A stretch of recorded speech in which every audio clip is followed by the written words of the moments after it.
Welcome to the Workings of Karma lecture series. This is based on the book by the same name. The program structure is as follows. First, we start off with meditation. This is followed by the lecture. We have a questions and answers session scheduled after the lecture. After the questions and answers session, we conclude the program. For the questions and answers session, please post your questions in the Facebook and YouTube chat or comment section in the live video. This program continues on every Wednesday at the same time, that is, 2 p.m. Coordinated Universal Time or Greenwich Mean Time. This translates to 7:30 p.m. Sri Lanka and India time. Please note and convert this time to your local time and join us every week for this enlightening Dharma Talks series by a very erudite monk. Today's lecturer has a bachelor's degree in Buddhist philosophy and religious studies from the Buddhist and Pali University of Sri Lanka. Also, the Venerable has studied under guidance of notable teachers for 5 years. Now we invite the Most Venerable Teacher to start the meditation session, followed by the Dharma talk and questions and answers session. The meditation session will start now. This will be followed by the lecture.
Okay, hello everybody.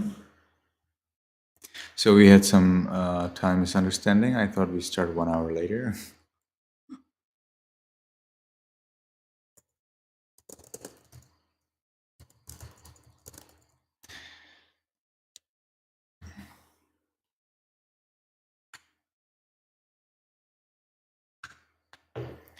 All right, so let's see what's the program today.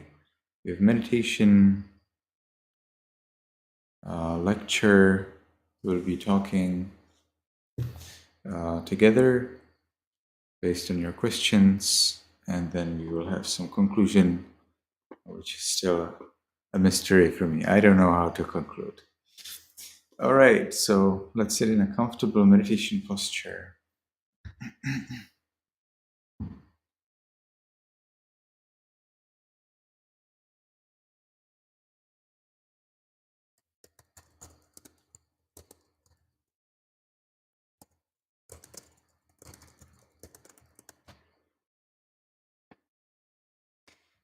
Let's take 10 minutes of meditation. We may increase the meditation time later as we are meeting every week. I like to start with a short time because I know for some people it's a very new thing, very difficult thing. They may appreciate even just 5 minutes, but I think 10 minutes is a nice middle path between too short and too long.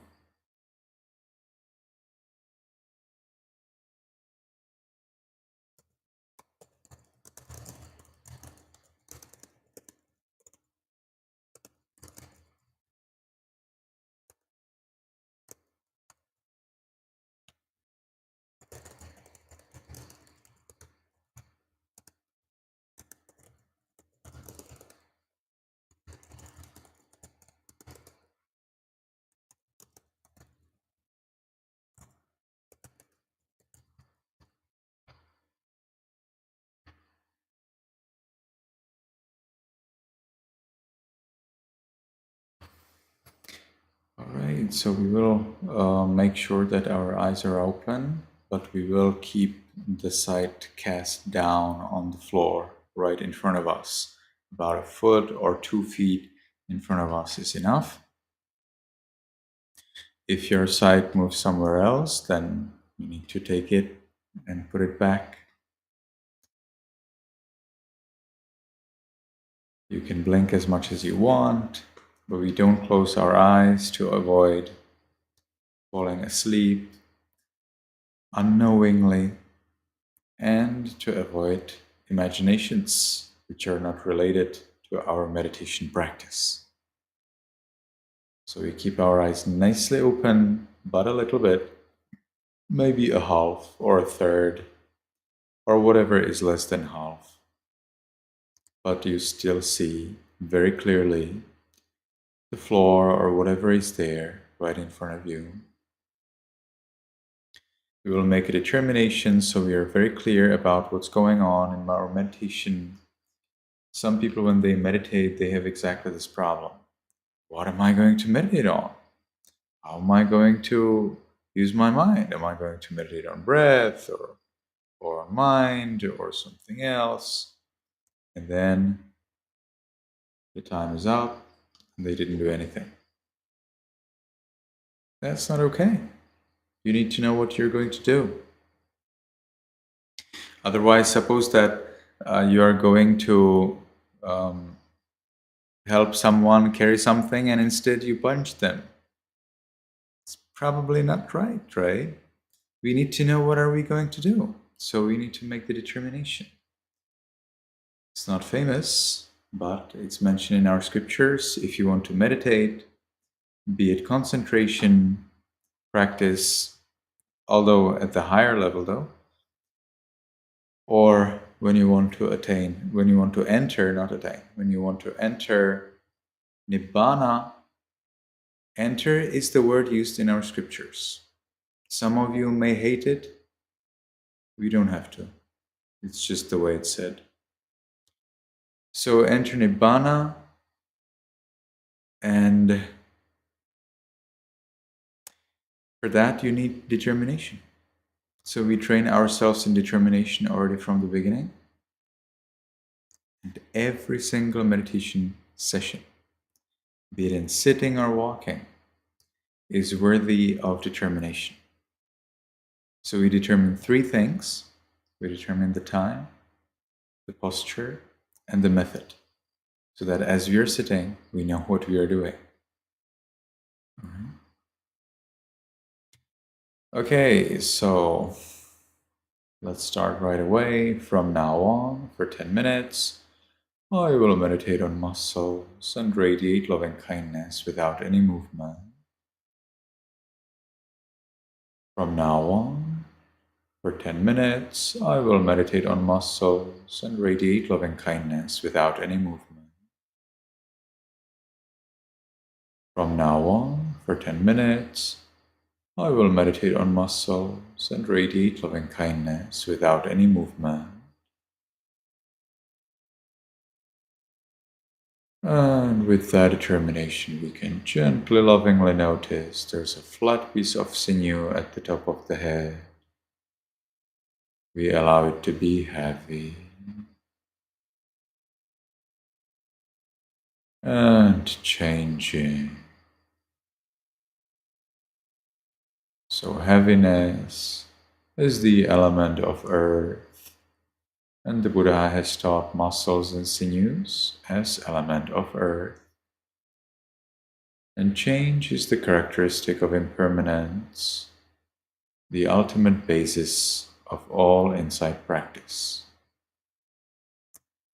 So we consider heaviness and change in the flat piece of flesh at the top of the head. We don't force it, we don't help it. If you don't feel it, even better.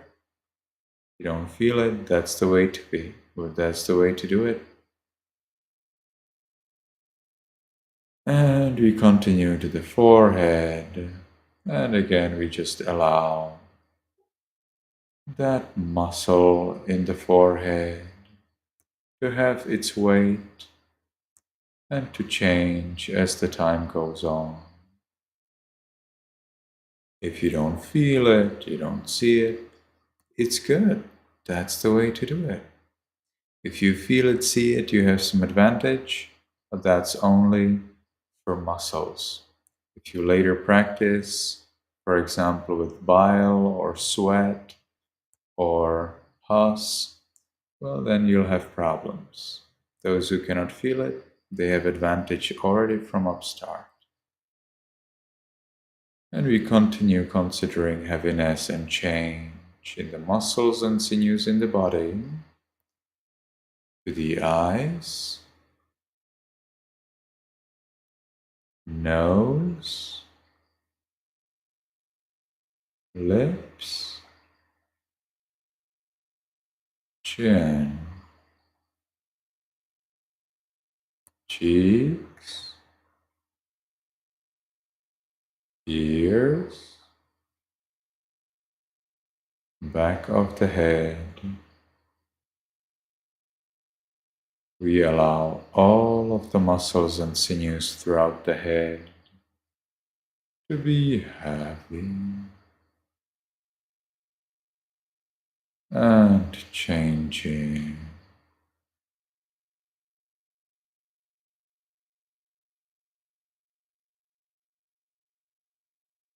We continue to the neck, shoulders, arms,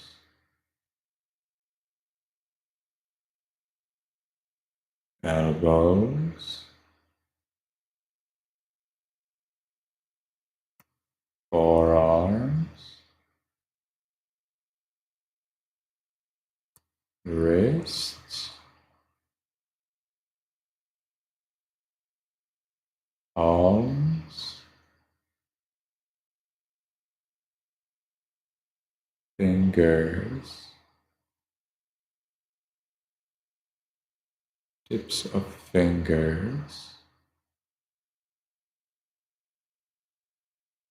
chest, abdomen, back,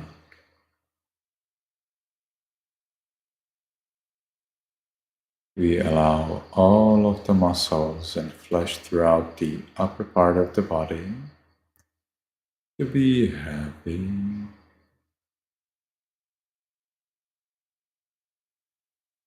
and changing.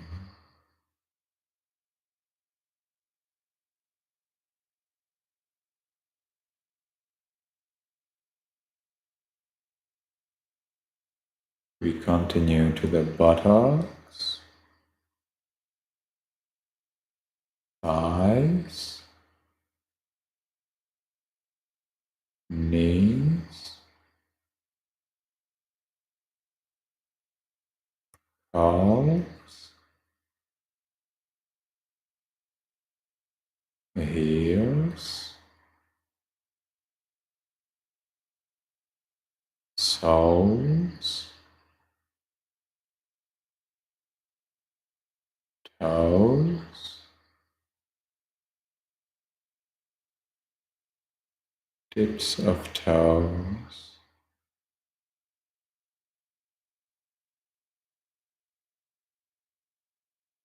we allow all of the muscles and sinews throughout the body to be heavy and changing.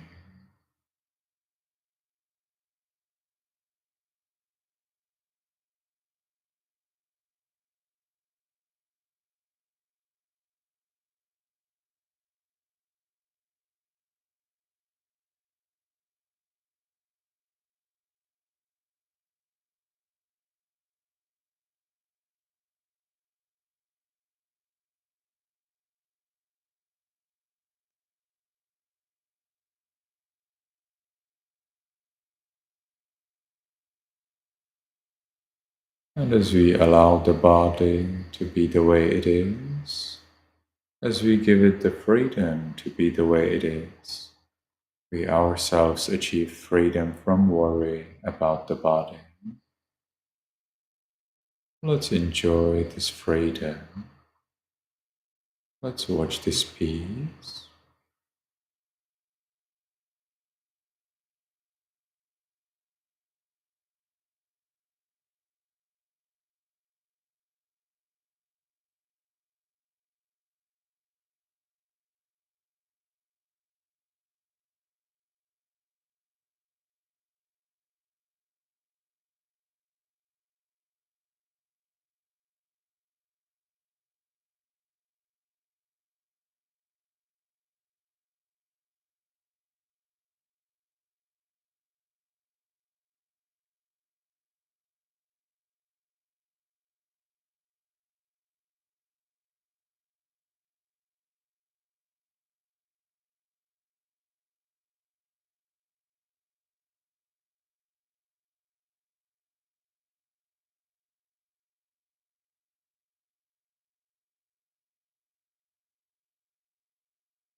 Now let's share our peace with other living beings. In our mind, voicelessly, we just allow, permit. We don't force, we don't expect. No need. Just allow. May all beings, including me, be in peace. May all beings, including me, be in peace.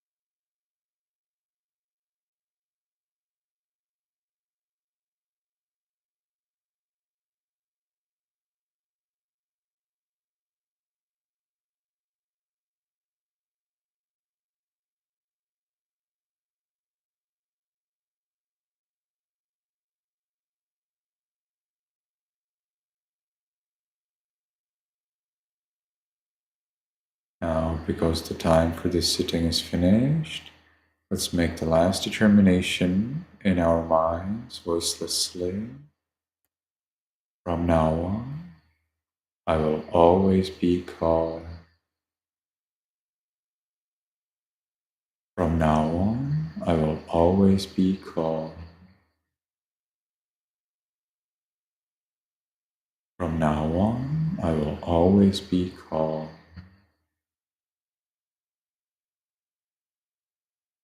And with that determination, we can slowly, mindfully change the way of our sitting.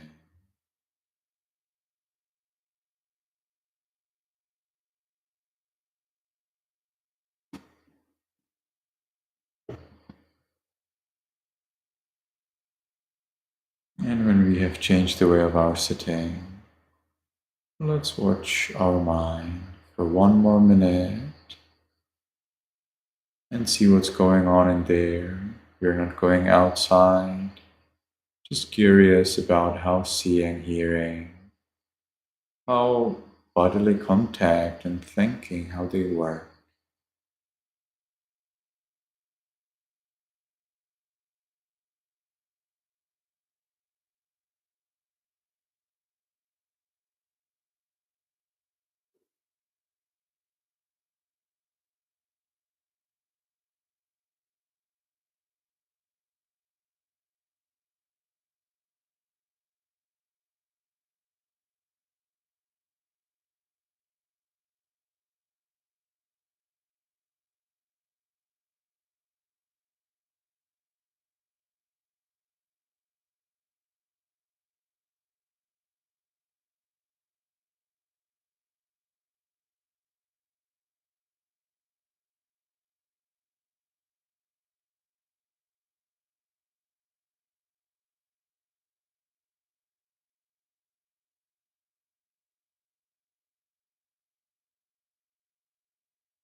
Very well. So, last week we were talking about Dhamma, about rebirth, and we were following the book.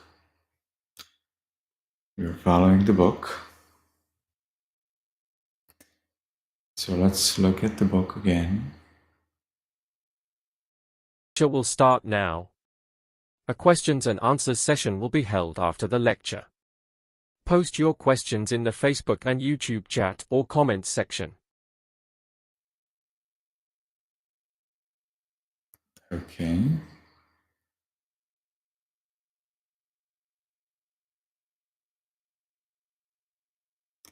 So I'm getting it ready.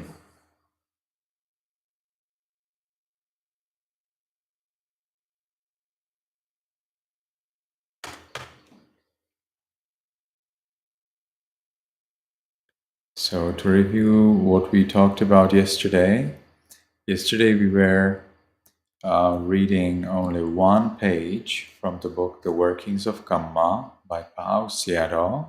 We're following the second edition from 2018.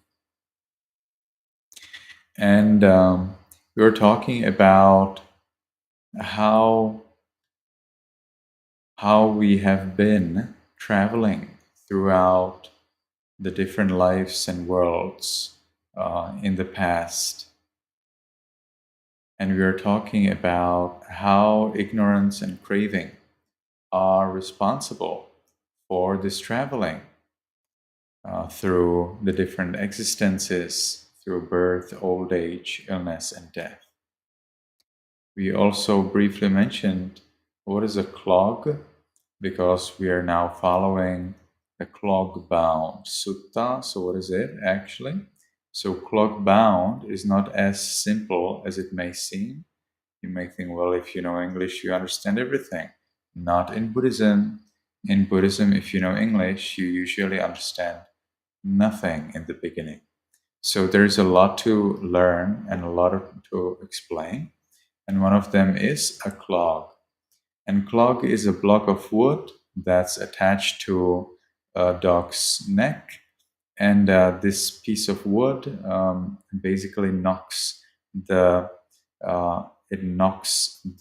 legs as the dog is running.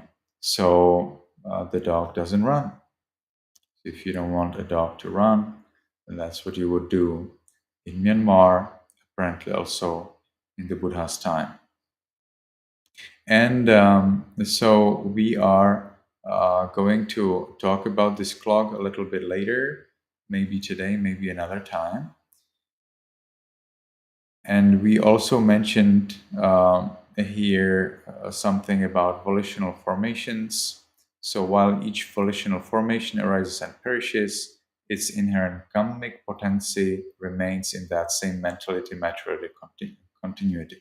So we are talking about the problem that neither this book nor any other Sayadaw that I'm aware of explains how does the kammic potency remain, look at that, remain, R-E-M-A-I-N. That's a very interesting word, remain, in the same mentality, materiality, continuity. I worry that there is some frivolous interpretation. But anyway, nobody's providing reference here. You will learn. I will repeat probably many times that whenever you read 𝗀𝗶𝗸𝗲's books, you need to be very careful, because monks like 𝗀𝗶𝗸𝗲, who know many references, they like to provide references to what they say, but sometimes they do not have a reference to what they say, and they are simply silent. They do not provide any reference. And this is one of those cases when Sayadaw provides his idea and no reference at all. Okay, so then, amongst the ultimately non-existent paramatthato avidyamanesu, amongst women, men, it, the ignorance, hurries on. Amongst the existent vidyamanesu, however, amongst the aggregates, etc., it doesn't hurry on. So we are here talking about the difference between the ultimate reality and the conceptual reality. Oftentimes people are wondering, how do you do it? So wait, so either there is no me, so then I can kill and steal and it's everything fine, because hey, wait, there is no me, right? So how could you punish this me if there is no me? And on the other hand, there is this feeling like maybe there is something like me and I need to do good things and I should not do bad things. So how do you reconcile these two things, especially considering the fact that in Buddhism, both of them are stressed?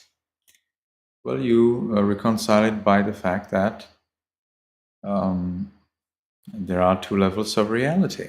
So in one level, there is the ultimate reality, arising, passing moments. And then there's another level where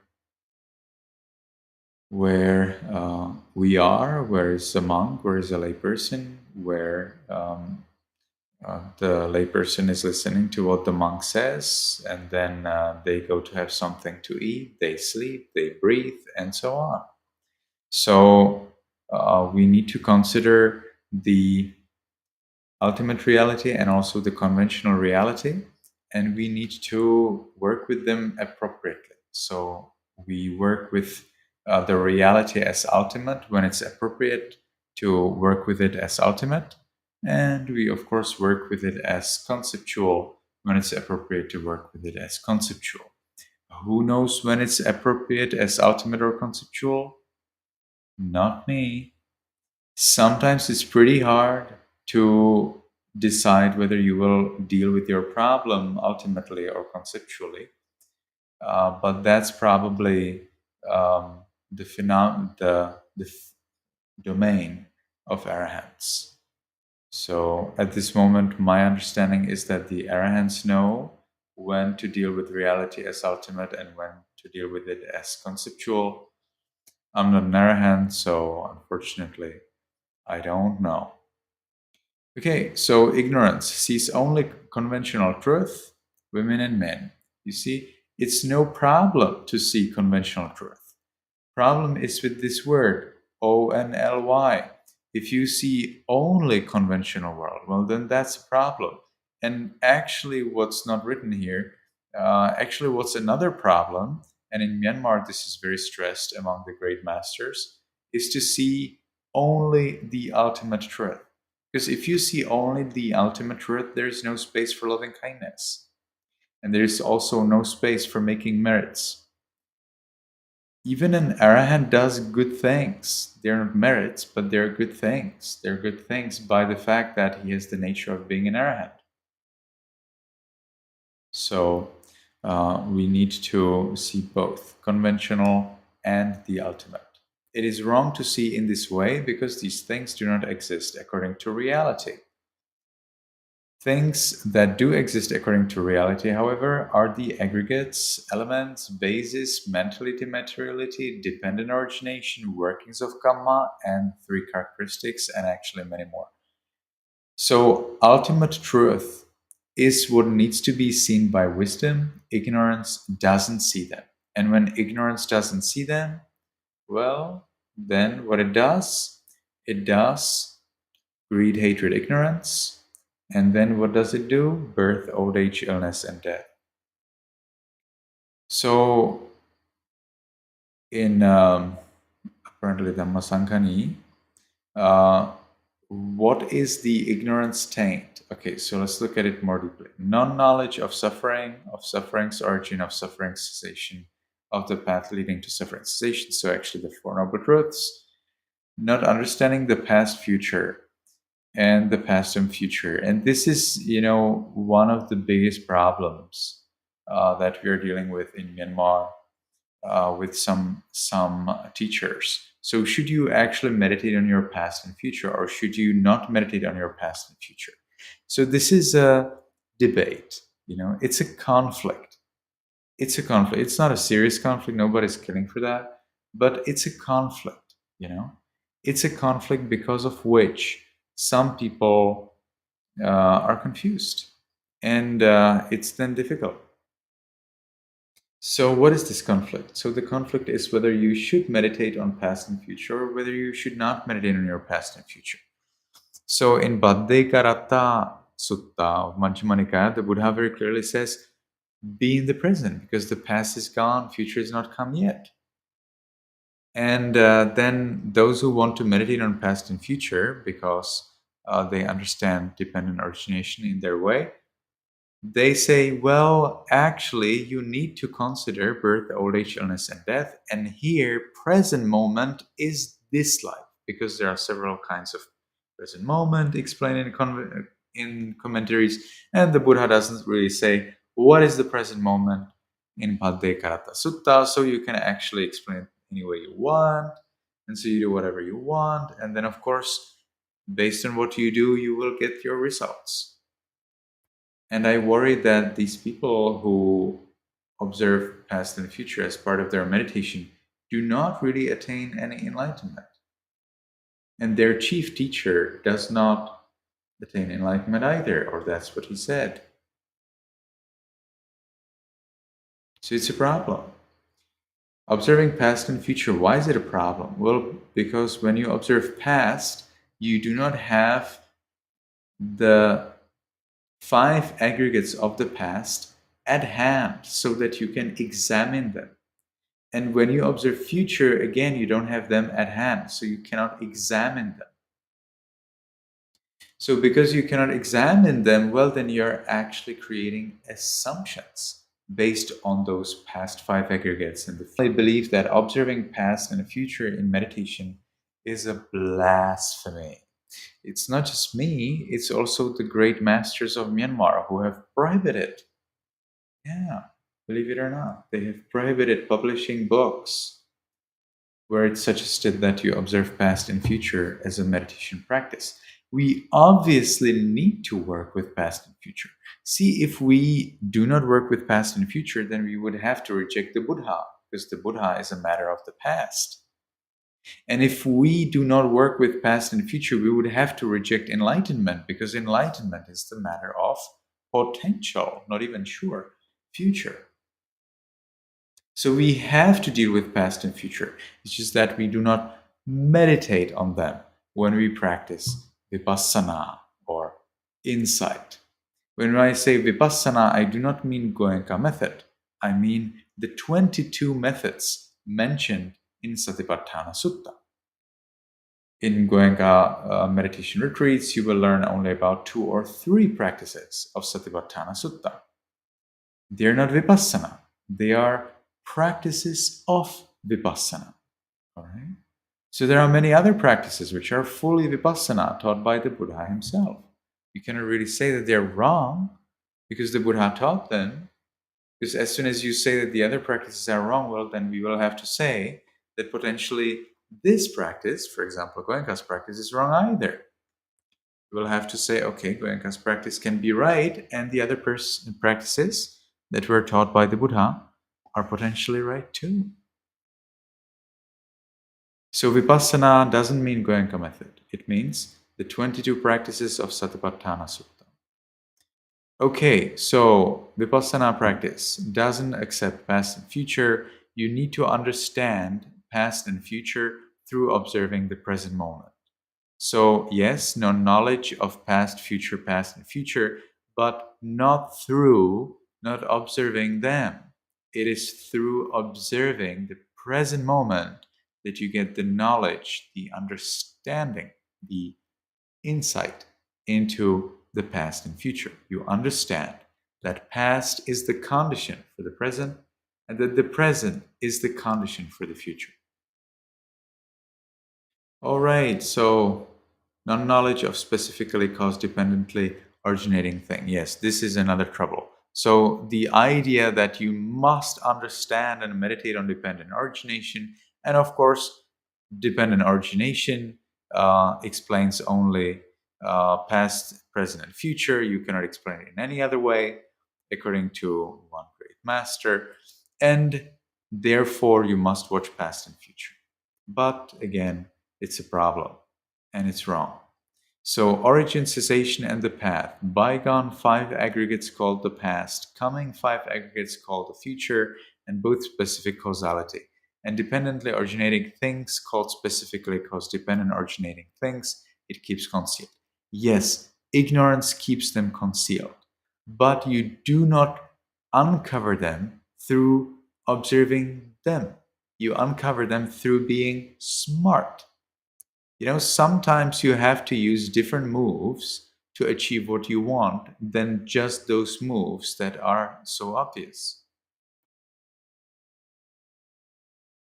So, in Ayatana Vibhanga, base analysis, what do we learn there? The characteristics of impermanence does not appear owing to not keeping in mind, not penetrating rise and fall, owing to its being concealed by continuity, santati. The characteristic of pain, dukkha, does not appear owing to not keeping in mind, not penetrating, continuous oppression, and owing to its being concealed by the postures, 𝗷𝗶𝗸𝗲. The characteristic of non-self does not appear, let's go back, does not appear owing to not keeping in mind, not penetrating the resolution into various elements, nana dhatu vinibhoga. So the idea, I don't know how I'm doing that, the idea here is that you observe the present moment to understand the continuity. You cannot really be stuck in the present moment so that you're only with that one present moment. That's not possible. You will be always observing the continuity through being in the present moment. And through that, you understand the past and the future and the present moment, together with all of their anicca, dukkha, anatta. Small particles, clusters of materiality, 𝗀𝗶𝗀𝗃, probably the most favorite object of meditation in Pa'abdoya. So Small particles, 𝗷𝗶𝗸𝗲𝗶, is something that the Buddha explained in Abhidhamma. But where do you have the explanation that you must see them in meditation and there is no way, no other way to become enlightened without seeing all of them? If we analyze those small particles, we see ultimate reality. You can definitely analyze whatever you want, but you need to follow the meditation technique taught by the Buddha. And observing 𝗷𝗶𝗸𝗲s through shattered crystal, believe it or not, through shattered crystal, the perception of crystal in the body is not explained in our scriptures, so it should be rejected. Then there is also mentality, which depends on materiality. So if we analyze those consciousness moments, we see ultimate mentality. Altogether, 81 types of consciousness and their associated mental factors. We are definitely not supposed to observe all of those things.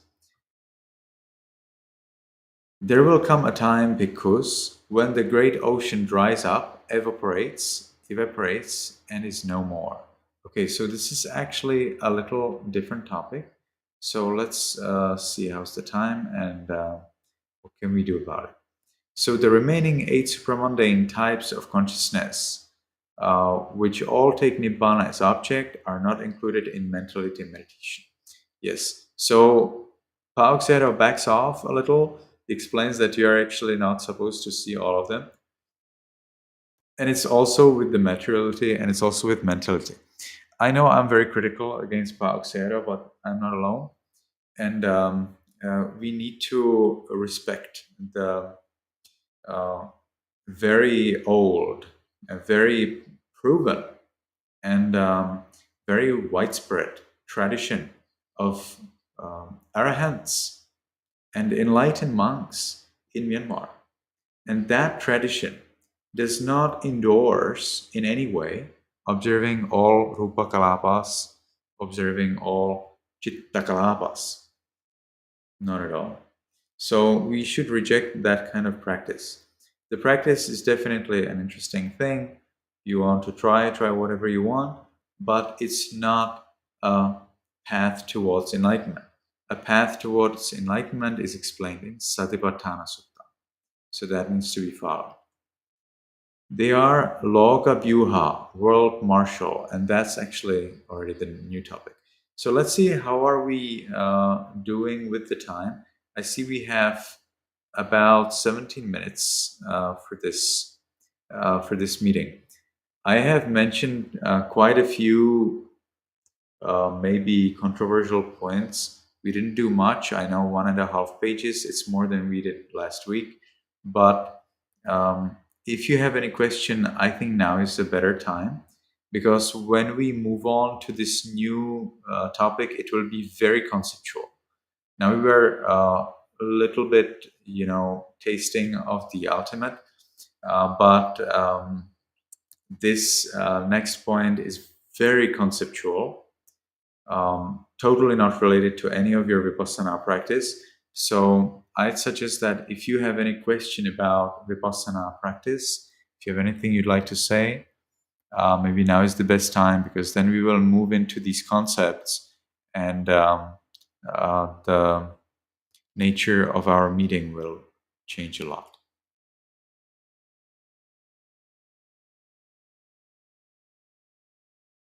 Questions and answers session will start now. Post your questions in the Facebook and YouTube chat or comments section.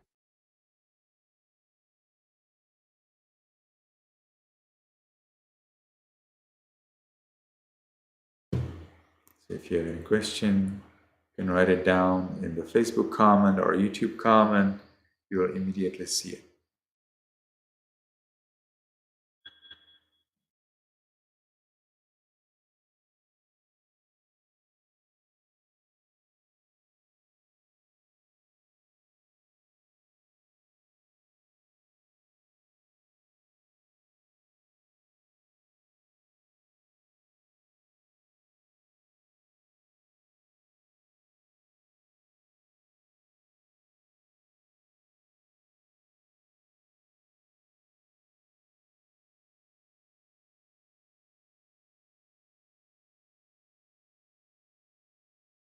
All right, seems like we're not having any questions. The problem of kamma is more complicated. That's why 𝗹𝗶𝗸𝗲 had to write a big book about it. Now, what we have done is only a little peek into how vast is this problem. But at the same time, kamma is coming with a warrant or with a disclaimer. You can't, or we can't understand it. Sorry. The Buddha explained there are 4 things we cannot understand. They're the world, kamma, the Buddha, and jhanas. So if we cannot understand it, does it actually make any sense to talk about it? It definitely does. All right? It definitely does to make sense to talk about kamma. However, we need to understand the limitations. As you can see, one of the fundamental problems with kamma is where does the kamma get stored in the continuity of the mind. In the past, short time after the Buddha passed away, there appeared a sect of monks known as 𝗷𝗶𝗸𝗲𝗲, also known as 𝗷𝗵𝗶𝗸𝗲𝗲. And they believed that there is some kind of self behind the 5 aggregates, which preserves the kamma until the time when it is, when it brings the consequences. But this sect doesn't exist anymore. As you can see, they were not successful because the idea of some self behind or beyond the 5 aggregates is not supported by our scriptures. So we need to be very careful. And the idea that kamma somehow jumps from moment to moment in some way so that it's preserved does not really, answer the question. Because if it jumps from moment to moment, well, then how does it jump from moment to moment? How does it stay between the one moment's cessation and the other moment's appearance? Where is it? How come that it stays there? You see? And we are having the same problem. We don't need this suggestion that it jumps from moment to moment, because it doesn't anyway. The Buddha doesn't suggest anything of that kind. If kamma could jump from moment to moment, and nobody really says that, there is only suggestion that it jumps from one moment to skipping some moments to another moment, and then skipping some moments to another moment. So why would it be skipping some moments? And if it, it would be a problem anyway you say it. But as soon as it skips something, then why would it be fine to skip, let's say, 10 moments and not billions of them? What's the difference? It's skipping them. So I personally do not see any problem with us doing an action this life, for example, a donation or radiating loving kindness, and having a result after 100 lives. I don't see any problem. Why should it be continuous?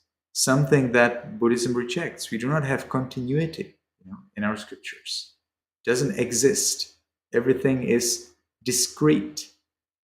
Everything, all of our experience, all of our life, all of us is discrete. That means it's separated into small chunks. In this case, separated into small moments. So in that case, kamma cannot really be continuing somewhere or preserved in something. Because as soon as you'd say kamma is preserved or continuing, you'd have to admit there is something permanent, something unchanging, something stable on which kamma could rest. That would not be a Buddhist idea. So maybe it was with reference to this that the Buddha explained that we cannot understand it. We know that Visuddhimagga, the great guide of meditation teachers, or that's the way how I call it, the great guide of meditation teachers, is trying to show us everything that the Buddha understands. For example, 𝗀𝗂𝗶𝗸𝗲, the Buddha knows the world. So Visuddhimagga comes up and explains, yeah, the Buddha is 𝗀𝗂𝗶𝗸𝗲, it means this. And then explains in details what is the world, how does the Buddha know the world.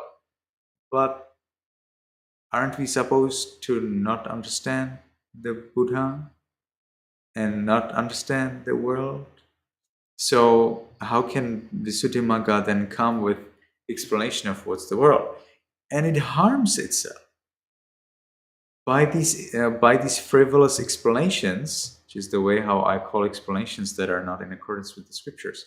By these frivolous explanations, Visuddhimagga is coming to the level where it tells you things that are not true, such as that the moon is, I don't remember, like 10 times less small or 5 times less small than the sun, or let's go the other way, that the sun is 5 times bigger than the moon, or that the sun is 10 times bigger than the moon. No, it's not true. So we should be very careful when we study about karma, when we study about the Buddha, when we study about the world. We are not supposed to know that. We are not supposed to understand that. We are supposed to liberate from all arising, passing moments. All right. No questions even now? I think that's it for today. It was a pleasure to see you. Well, I didn't see you, but to meet you. It was a pleasure to share with you some of my knowledge. I will be most happy if you disagree. See, that's the way how I learn. If you disagree, please let us know something in the comments so that we can look up whatever are the references or suggestions that you have. I like discussing, but again, if you don't have reference, it becomes a problem. So please make sure you have your reference, either to some great master or to the Pali scriptures, ideally, and we can discuss that next time. From my side, that's all for today. May you be happy, may you be healthy, and hopefully see you again next week. If you practice, if you study, then there is also a chance that you become enlightened. I wish you all that you find the Buddha's teachings interesting, that you find enthusiasm in yourself to study and practice, and that you soon attain the eternal bliss of Nibbana.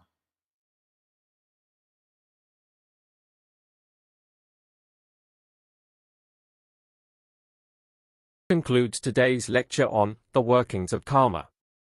This series is held every Wednesday at the same time, that is, 2 p.m. Coordinated Universal Time or Greenwich Mean Time. This translates to 7:30 p.m. Sri Lanka and India time. Please note your local time and join us every week. Let us take a moment to share merits with everyone now. Stay tuned for more content like the workings of karma. We are working hard to bring practical insights from Buddhism to improve your lives and the world at large. To get notified about new releases and also to help us spread the word, if you haven't already done so, please consider liking, sharing, subscribing, commenting and turning on notifications. Also, please consider watching some of our other content. We also have content in other languages too. Also, please consider subscribing to our other language channels. Hoping to see you again in our live programs.